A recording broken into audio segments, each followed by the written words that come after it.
अस्सलामुअलैकुम। आज मैं सोशल मीडिया के बारे में कुछ कहना चाहता हूँ। इसको मैंने उन्वान रखा है सोशल मीडिया की झूठी खबरें। आजकल सोशल मीडिया वाले खूब एंजॉय कर रहे हैं, जैसे मर्जी तबसरे करते जाओ, कोई पूछने वाला ही नहीं।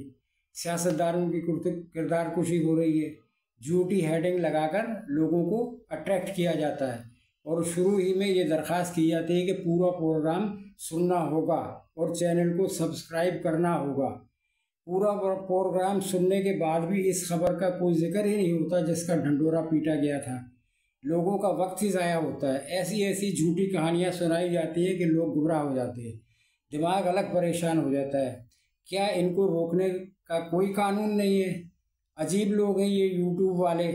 अगर ये लोग इस किस्म के प्रोग्राम नहीं रोक सकते तो क्या हमारे मुल्क में कोई ऐसा कानून नहीं है कि झूठी और गंदी खबरें फैलाने वालों को गिरफ्त में लाएं? ये तो हो गया मुआशरती खबरों के बारे में। दूसरी तरफ फ़िरका परस्त मौलवियों ने भी अपने अपने चैनल खोल रखे हैं और एक दूसरे के ख़िलाफ़ खूब प्रोपेगेंडा करते रहते हैं। एक मौलवी कहता है कि ये चीज़ हलाल है, दूसरा कहता है ये हराम है, और खूब अदाकारी होती है। बातें बहुत, अमल सिफर। भाई जो भी मुज़ाकरा करना है आप अपने अदारे में कर ले। वीडियो बनाकर अपलोड करने की क्या ज़रूरत है? वीडियो बनाए और फ़ौरन अपलोड कर दी, सिर्फ शोहरत हासिल करने के लिए। यही मकसद हुआ।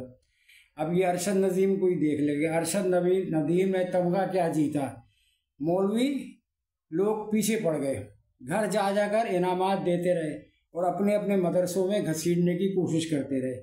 बिल्कुल ऐसे ही जैसा कि अरशद नदीम ने अभी अभी इस्लाम कबूल किया हो। पहले क्यों ना अरशद नदीम नज़र आया? पहले भी तो वो जीतता रहा था। अरशद नदीम को मेरी एक ही नसीहत है कि मीडिया, मौलवी और सियासत से दूर रहना। मीडिया, मौलवी और सियासत से दूर रहना। अभी तुम पूरी कौम के हीरो हो। अभी तुम पूरी कौम के हीरो हो। इन खराफात में पढ़कर कहीं ज़ीरो ना हो जाना। सोशल मीडिया ने आर्मी और जजेस को भी लपेट में ले लिया है। इनकी पोजीशनें ख़राब की जा रही हैं। अपनी अपनी पसंद के जजेस और आर्मी ऑफिसर मुंतखब कर लिए। ये लोग अपने पैरों पर कुल्हाड़ा मार रहे हैं। इनको बिल्कुल समझ नहीं है क्या कर रहे हैं। कभी इस तरह भी अदलिया और आर्मी तकसीम होती है? कहीं नहीं होती है ऐसे आर्मी और अदलिया। इनका अपना डिसिप्लिन होता है और तुम्हारी खबरें इन पर असरअंदाज नहीं हो सकती। मगर कुछ करना होगा, ज़रूर करना होगा। इसकी बहुत इस्लाह की ज़रूरत है। अब जो भी ज़िम्मेदार लोग हैं वो इसको करें, इस्लाह करें कि ऐसी लोगों को झूठी खबरें सुना के उनको दिमागों को मतलब भड़का रहे, उनको गप्पे मार मार के सारा वक्त ज़ाया कर रहे। लोगों का भी वक्त ज़ाया जाता है, सबका वक्त जाया जाता है। बस इतना ही काफ़ी है। शुक्रिया।